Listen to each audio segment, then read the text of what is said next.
नमस्कार, स्वागत है आपका ऑन डीडी राजस्थान। आप देख रहे हैं हमारे विशेष कार्यक्रम उजाले की ओर और कार्यक्रम की आज की कड़ी में मैं अनामिका अनंत आपका हार्दिक अभिनंदन करती हूं।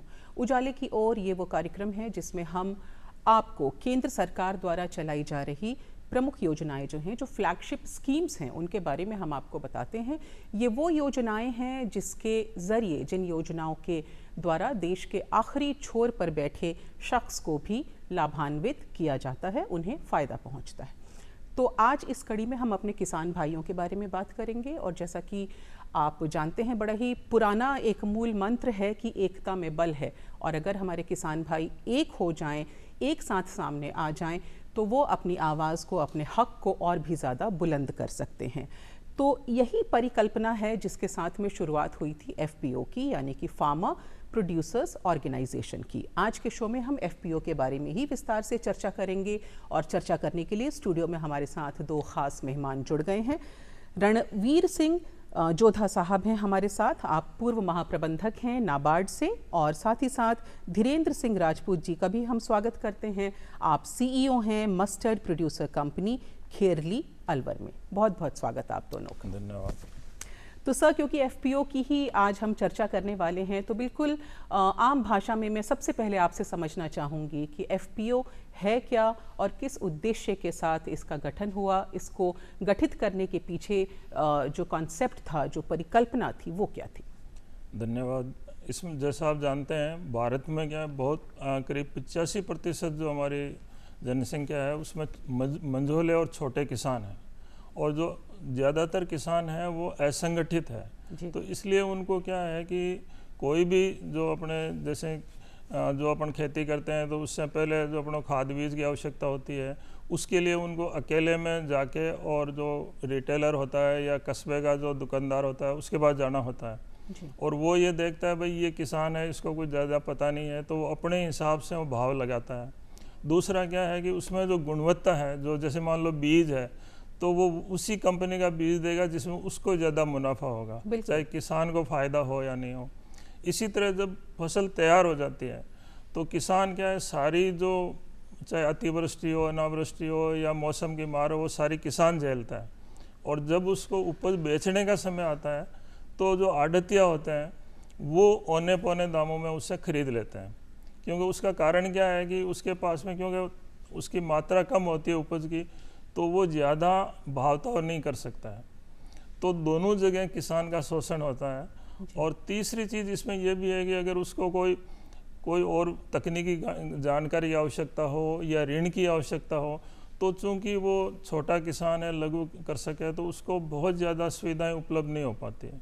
तो इन सब को ध्यान में रखते हुए एक अलग कमेटी भारत सरकार ने गठित की थी। उनका ये सोच ये था कि अगर इन किसानों को संगठित करके और एक फार्मर प्रोड्यूसर ऑर्गेनाइजेशन, कृषक उत्पादक संगठन के रूप में अगर इनको संगठित किया जाए, तो इनकी जो मोल तोल है या उनका जो नेगोशिएशन है उसकी कीमत बढ़ जाती है जी। और उसमें फिर इन्होंने क्या है कि जो अभी तक क्या था कि किसान किसानी करता था, और जैसे औने पौने दामों में ख़रीदा, उसके बाद में बिचौलिए आ जाते थे, और अधिकतर जो भाग है वो बिचौलिए ले जाते थे जी। तो किसानी करता था, सारी अपने मौसम की मार झेलता था, लेकिन फ़ायदा कम से कम होता था और ज़्यादा फ़ायदा बिचौलियों को हो जाता था। तो इन सब चीज़ों को ध्यान में रखते हुए ये कृषक उत्पादक संगठन या फार्मर ऑर्गेनाइजेशन की परिकल्पना की गई। और उसके अंतर्गत क्या है कि किसान किसानी भी करता है और व्यवसाय भी करता है। उसके लिए इन्होंने क्या है कि एक जो किसानों को संगठित करके एक संगठन बनाया गया, और उसमें एक सीईओ जो कि जो एग्रीकल्चर ग्रेजुएट हो या कुछ जो अच्छे जानकार व्यक्ति को एक सीईओ के रूप में रखा जाता है। और वो सारी उनको जो आगे की जो जैसे मार्केटिंग है, विपणन का कार्य है, या और भी कोई जो कृषि उत्पादन में जो भी सहायक गतिविधियाँ हैं, वो उसमें उनको हेल्प करता है। तो इस तरह से ये जो भारत सरकार की ये योजना है कृषक उत्पादक संगठन, ये एक बहुत बड़ा कार्यक्रम है। और जैसा कि आप जानते हैं कि 10,000 फार्मर प्रोड्यूसर ऑर्गेनाइजेशन संगठित करने के लिए भारत सरकार ने बीड़ा उठाया है, और उसके लिए करीब 4,500 करोड़ का बजट में घोषणा की गई है। तो ये एक बहुत बड़ा कार्यक्रम है, और इसको हर क्षेत्र में, मतलब हर जो एरिया है उसके अंदर इसको किया जाएगा जी। और इसमें ये भी देखा जाएगा कि जैसे जिस ज़िले में जिस उत्पाद की ज़्यादा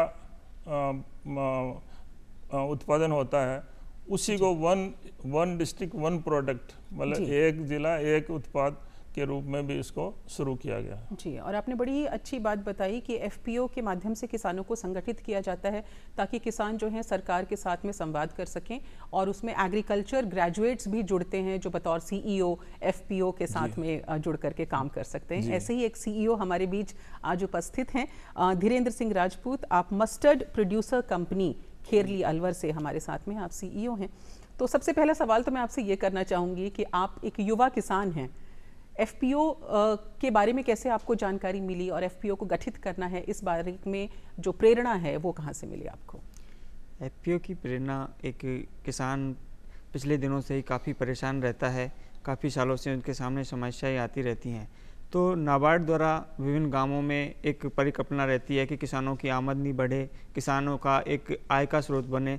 तो इस हिसाब से वहाँ एक मीटिंग हुई और उसमें एक परिकल्पना रखी गई कि किसानों की आमदनी के लिए एक एफपीओ बनाया जाए, जिसमें शुरुआती में 300 किसानों को जोड़ा जाता है। उसमें किसानों की सदस्यता राशि 1000 रुपये रखी जाती है और उससे किसानों की एक खुद की दुकान बनती है। किसानों का एक खुद का व्यवसाय निर्धारण होता है कि वो अपनी खुद की दुकान से अपना खाद बीज दवाइयाँ खरीदेगा और उसका लाभांश उसे मिलेगा, क्योंकि आज किसानों के लिए लूट मची हुई है। और जो अलवर ज़िले में है, हमने वहाँ का एक ध्येय रखा कि मस्टर्ड को लेकर, अलवर डिस्ट्रिक्ट है तो हमने मस्टर्ड को लेकर एक ध्येय रखा कि हम यहाँ मस्टर्ड पर काम करेंगे, मस्टर्ड पर के उत्पाद का प्रोसेसिंग करेंगे। और हमने वो आगे चलकर एक 2021 में हमने एक मस्टर्ड की प्रोसेसिंग यूनिट लगाई, जो कि हमने एक माताश्री ब्रांड, एक पॉपुलर ब्रांड भी बनाए। जी जी। तो किस तरह के चैलेंजेस वगैरह आए जब आपने इस एफपीओ को स्टार्ट किया? तो एफपीओ को स्टार्ट करने में शुरुआती किसानों को एक आम जानकारी नहीं होती। जो भी भारत सरकार की स्कीम्स होती हैं उनके बारे में किसानों के साथ समस्या रहती है कि उन्हें सूचना नहीं पहुंच पाती। तो एफपीओ के सदस्य डायरेक्टर्स थे, इसमें 5 डायरेक्टर्स होते हैं और हर साल में एक आम सभा आयोजित की जाती है। उसमें सभी किसानों को बुलाया जाता है और विभिन्न व्यवसाय की जानकारी दी जाती है। उसके साथ साथ सरकारी जो भी स्कीम्स हैं विभाग की, सरकार की, उन स्कीमों के बारे में भी किसानों को बताया जाता है ताकि उन्हें अधिकतम लाभ पहुंच सके। और हर तिमाह में एक जो सदस्य होते हैं, किसान निदेशक होते हैं, उनकी एक मीटिंग होती है। उसमें हर बिंदु पर चर्चा होती है, आय व्यय का ब्यौरा होता है तथा उसमें आगे की कार्यप्रणाली की योजना तैयार की जाती है, जिसमें किसानों का लाभ मिले और किसानों को सही दाम पर खाद बीज दवाइयाँ मिले। हम लगातार एफपीओ 2016 से कठुमर मस्टर्ड एफपीओ बना। उसके बाद हमने लगातार 2019 में कोविड के कारण थोड़ा कम हुआ, 21 में प्रोसेसिंग यूनिट लगाई और हम माताश्री ब्रांड के नाम से तेल और सेल कर रहे हैं। तथा उसके साथ साथ हम किसानों को कस्टम हायरिंग, एक स्कीम थी एसएमएम योजना के अंतर्गत, उस पर हमने किसानों के लिए काफ़ी छूट पर, जो आम रेट होती है उनसे छूट पर कृषि यंत्र हम किराए पर देते हैं। तो इससे किसानों को काफ़ी हद तक लाभ मिला है। जी। तो जोधा साहब, हम आपसे ये जानना चाहेंगे, जैसे एफपीओ का गठन हो गया, उसमें मिनिमम नंबर ऑफ फार्मर्स क्या है, न्यूनतम किसानों की संख्या को क्या होनी चाहिए, स्पेशली मैदानी इलाकों की अगर हम बात कर रहे हो तो। और आप क्योंकि नाबार्ड से जुड़े हुए हैं तो किसानों को किस तरह से वित्तीय सहायता, फाइनेंशियल असिस्टेंस दिया जा रहा है? हमने सुना है इसमें ग्रांट का भी प्रावधान है। जी, ये बहुत अच्छा प्रश्न पूछा आपने मैम। इसमें क्या है कि मैं थोड़ा सा पीछे जाना चाह रहा हूँ कि जैसे पहले नाबार्ड और एसएफएससी 2 संस्थाएं थी जो एफपीओ का गठन किया जा रहा था, लेकिन अभी जो ये जो 10,000 एफपीओ के गठन की भारत सरकार ने योजना जारी की है, इसके अंतर्गत क्या है कि कई संस्थाओं को इम्प्लीमेंटिंग एजेंसी या क्रियान्वयन एजेंसी के रूप में रखा गया है। उसमें नाबार्ड है, एसएफएससी है, एनसीडीसी है, इस तरह से कई संस्थाएं हैं।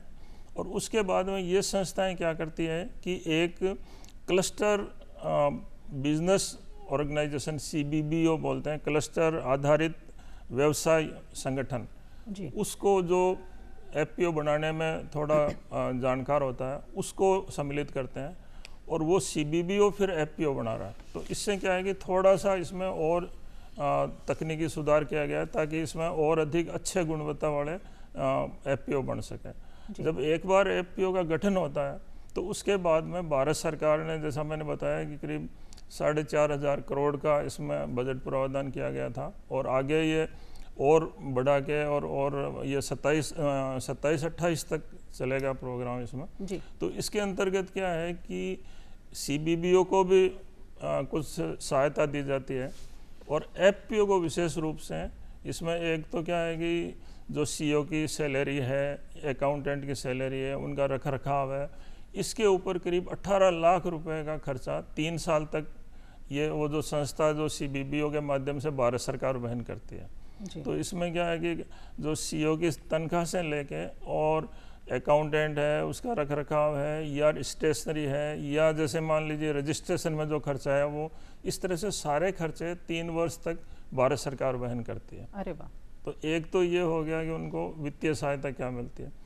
दूसरी तरफ से 2 और महत्वपूर्ण इसमें योजनाएं हैं।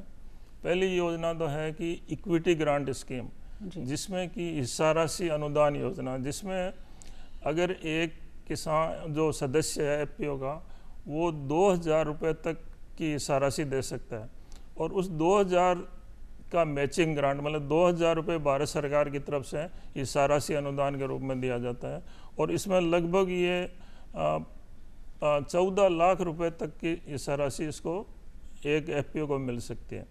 इसमें कुछ ज़्यादा नहीं है, कुछ फॉर्मेलिटीज़ है वो करनी होती है, और एक उसमें बराबर बैठकें करनी है, उनका रिकॉर्ड रखना है, और सदस्यों से हिस्सा राशि लेनी है।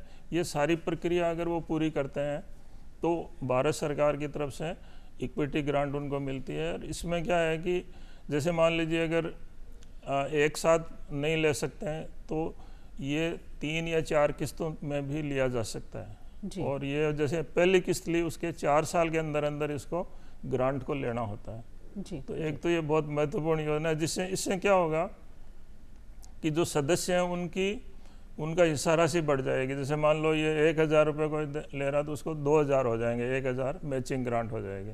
अगर 2,000 है तो उसकी 4,000 हो जाएगी। लेकिन वो पैसा है वो इनके जो FPO है उनकी जो वर्किंग कैपिटल है उसमें काम में लिया जाएगा। मतलब ये नहीं कि वो पैसा उसको सदस्य को दे देंगे, वो पैसा व्यवसाय के लिए काम आएगा। बिल्कुल। लेकिन नाम उसमें सदस्य के रहेगा जी।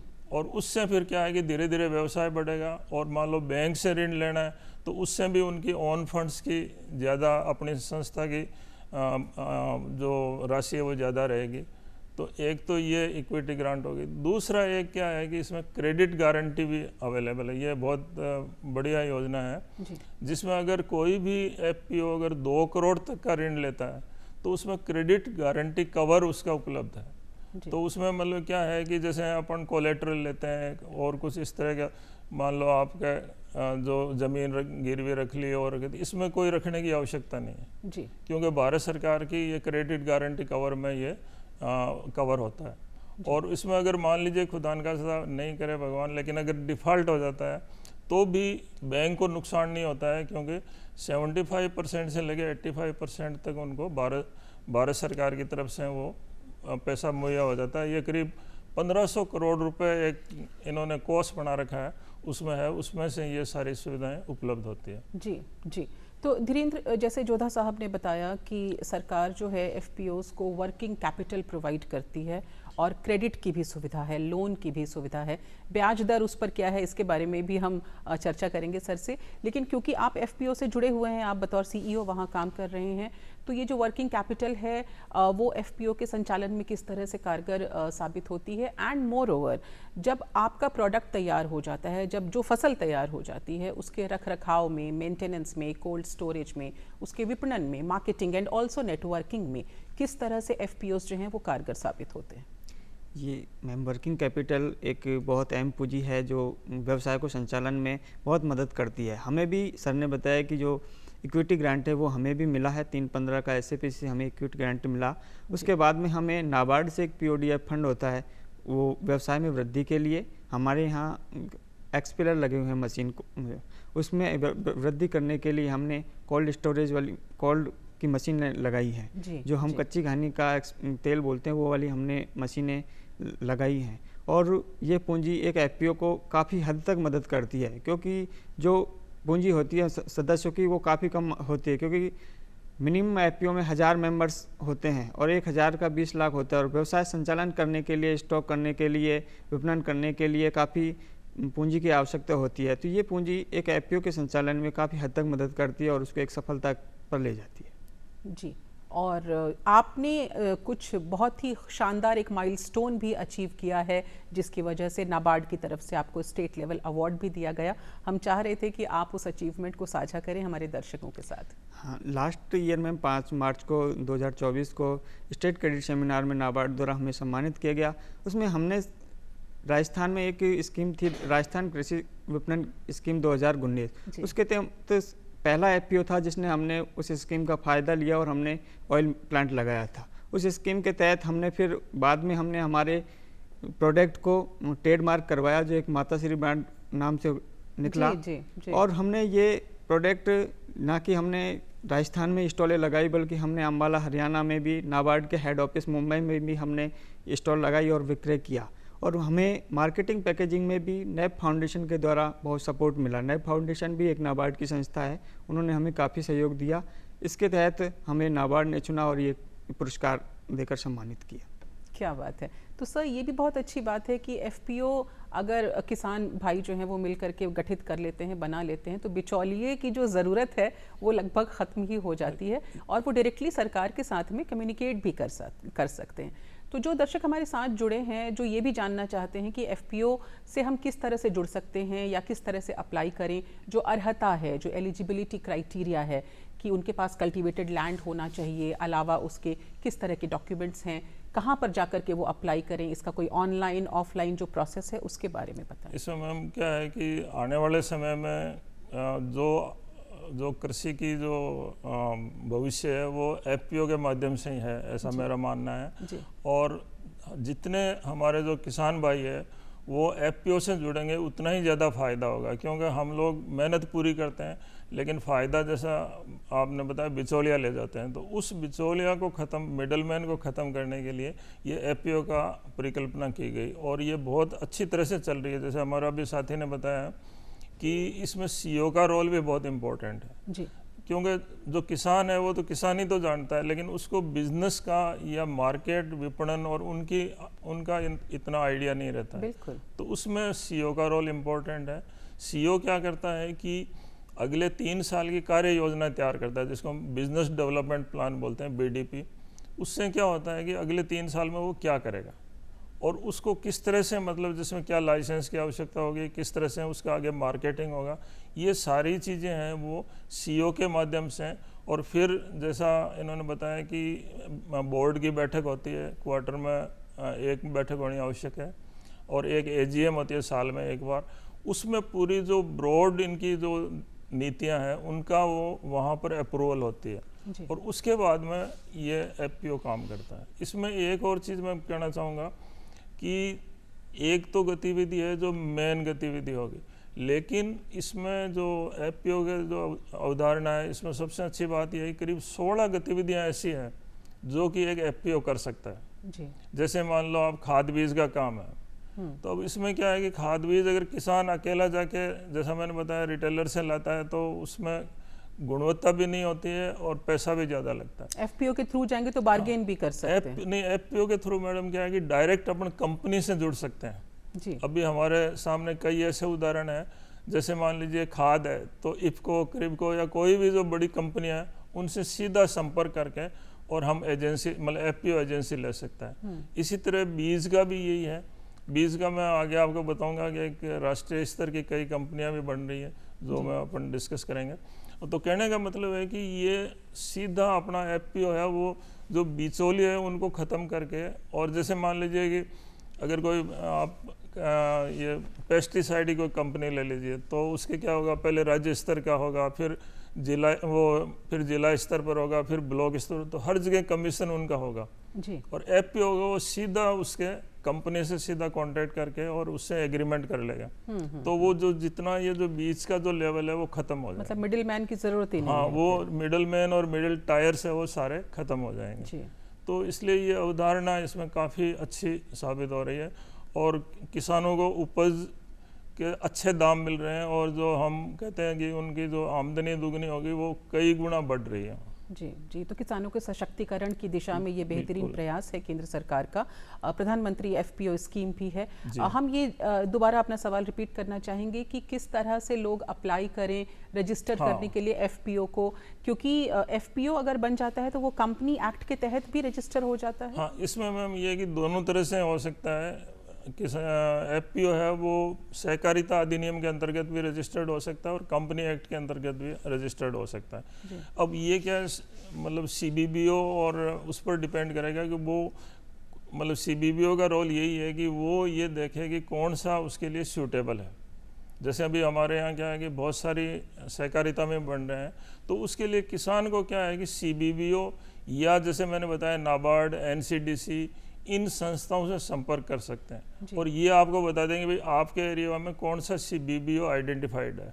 उन सीबीबीओ से संपर्क करके और वो फिर अपना खुद का एक एफपीओ तैयार कर सकते हैं। उसमें कोई बहुत ज़्यादा कॉम्प्लिकेशन नहीं है, सिंपल प्रक्रिया है कि 300 किसान इकट्ठे हो। 300 तो मिनिमम है, जैसा अभी हम हमारे साथी ने बताया कि 1000, 2000 ऐसे भी कई एफपीओ है जिसमें हजार लोग शामिल हो रहे हैं। तो उससे क्या है कि फिर जितने ज़्यादा होंगे उतनी उनकी जो वर्किंग कैपिटल है वो बढ़ेगी, हिस्सा राशि की जो राशि है वो बढ़ेगी, तो उससे उनको ज़्यादा फायदा होगा। एफपीओ के माध्यम से साथ ही वो ई नाम मंडी के साथ भी डायरेक्टली कनेक्ट कर सकते हैं। वो एक्चुअली क्या है मैम कि जैसे जो एफपीओ है वो सीईओ का काम यही है कि वो मार्केटिंग उनका देखे। जैसे मान लीजिए अगर वो कोई उपज कर रहे हैं तो उस उपज की कहाँ पर ई नाम है, या जो अपने कोई जो नेगोशिएशन करके डायरेक्ट कंपनी से भी जुड़ रहे हैं जी।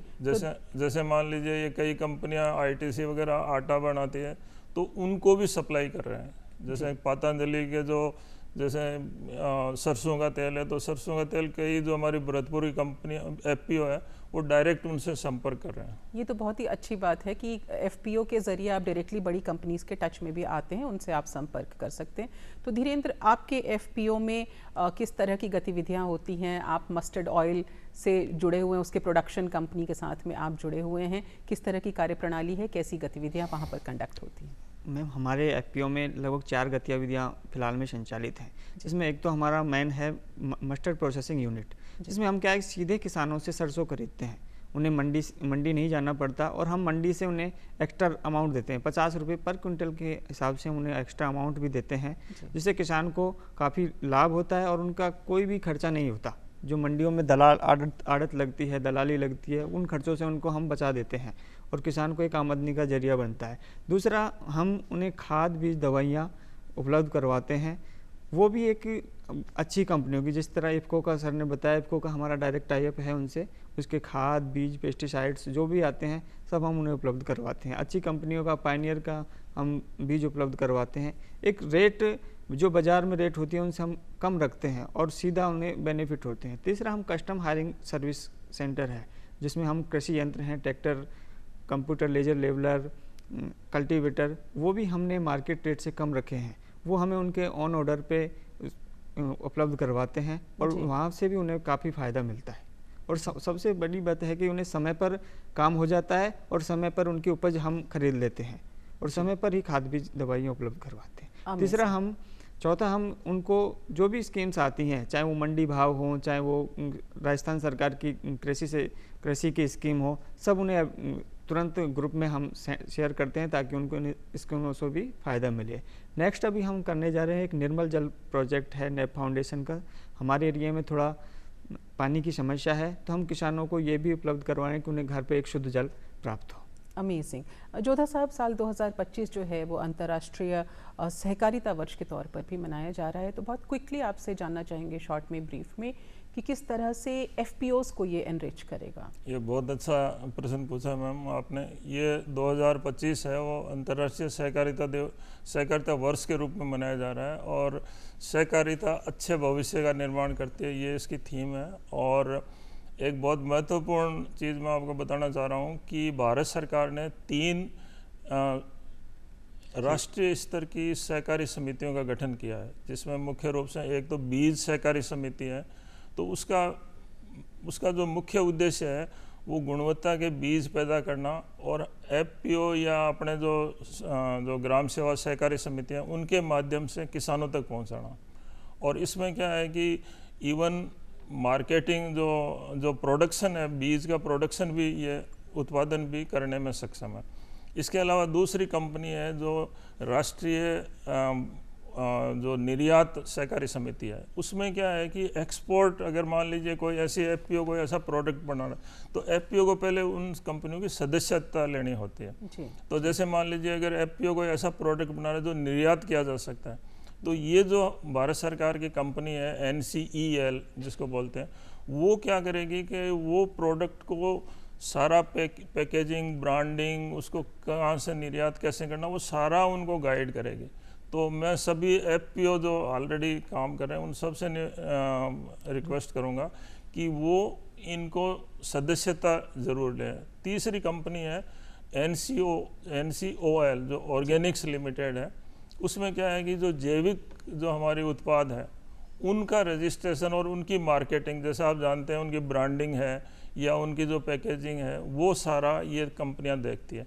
तो ये जो 3 कंपनियों का गठन हुआ है, तो सभी एफपीओ को उनकी सदस्यता ग्रहण करनी चाहिए और उसके बाद में उनसे जुड़कर और अपने जो व्यवसाय को नया आयाम देना चाहिए। बिल्कुल, बहुत बेहतरीन आप लोगों के साथ ये बातचीत जो है बहुत ही जानकारी परक रही। तो जोधा साहब, रणवीर सिंह जोधा साहब, पूर्व महाप्रबंधक नाबार्ड, हमारे साथ आप शो में आए, और Dhirendra Singh Rajput ji, mustard producer company Kherli Alwar से आप CEO, इस कंपनी बतौर कंपनी के CEO आप हमारे साथ में जुड़े। आप दोनों खास मेहमानों का हम हार्दिक आभार व्यक्त करते हैं। आप दोनों का बहुत बहुत धन्यवाद इस शो में आने के लिए। धन्यवाद आपको। और हम किसान भाइयों से भी ये अपील करेंगे कि आप ज़्यादा से ज़्यादा संख्या में एफपीओ के संगठन से जो हैं जुड़ें और उसकी सदस्यता ग्रहण करें और किसान सशक्तिकरण की दिशा में आप सभी अग्रसर हों। उजाले की ओर एफपीओ स्पेशल इस कार्यक्रम में आज के लिए इतना ही। दीजिए हमें इजाज़त। देखते रहिए DD राजस्थान। नमस्कार।